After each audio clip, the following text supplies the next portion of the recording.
So you spent all winter time growing your own seeds, trying to get a head start on the season, and then what happens? Your plants get too big, all right? You run out of space, you run out of time.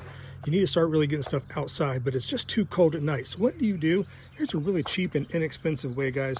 This is just a little tunnel here, a little hot box, whatever you want to call it, cold frame. Most people will refer to it as. But yeah, I mean, look, right now we have some first little tulips starting to bloom. The little bushes are just now starting to put on some new growth, but it is still way too early to plant in the ground, guys. So what I've got right here, this little inexpensive cold frame.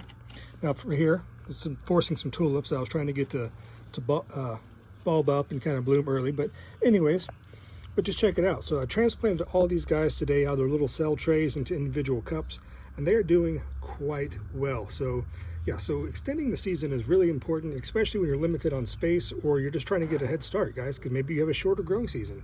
I don't know.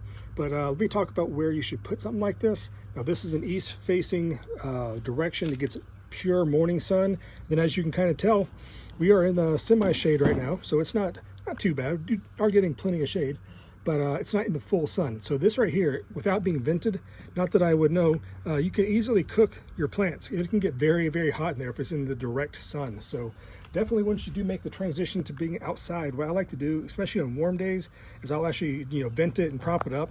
Luckily, this does a really easy thing. As you just prop it up, you just kind of tighten it down, it'll lock it into place. So, or you can use a stick or something like that, but you need to make sure that the wind doesn't come and kind of like knock stuff over. So that's one thing you can always just try to do to kind of extend the season, is invest a little cold frame.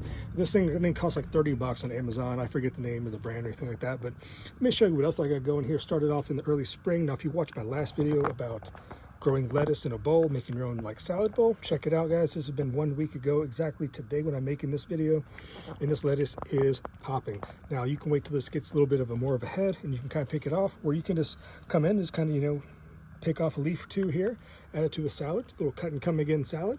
And like I mentioned over here, these are that one variety of lettuce. I don't know the name of it, but it was so awesome, so I saved the seeds from it, and it is popping up everywhere. So I'll best to be thinning that out or kind of transplanting some into some other beds to just kind of give it a little head start on the season.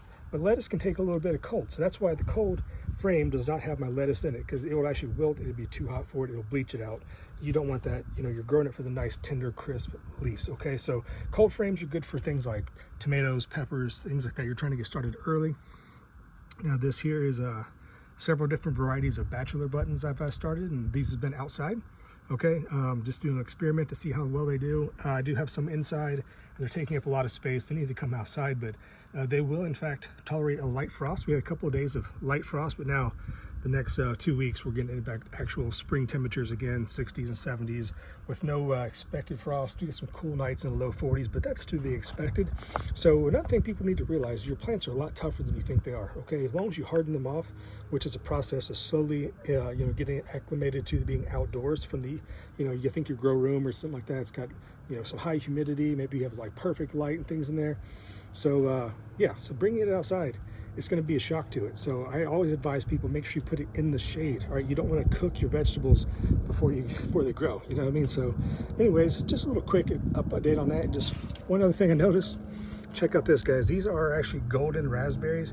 Now I'd actually dug up this raspberry plant right here and transplanted it to the actual garden, because it's right along this walking path, and every time you walk by you're getting snagged by some raspberry canes. But I digress.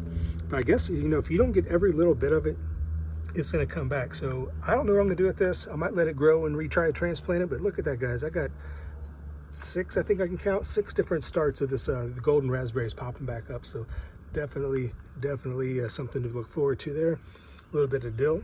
Okay, that's another very cold tolerant herb. It actually does better in the cool, same as like cilantro. Okay, it's going to do well in the cool weather. It's not going to be out in the hot summer. So learn what climate and what preferred growing conditions your plants have. And I'll leave you with this, guys. Check out these little fronds of this fern. This is just a native Christmas fern. It was already here when I moved in years and years ago. It's just a wild plant, but it is pretty sweet. Just look how fuzzy these leaves are, or I guess the fronds are right before they unfurl. Check that out, guys. That is not cool.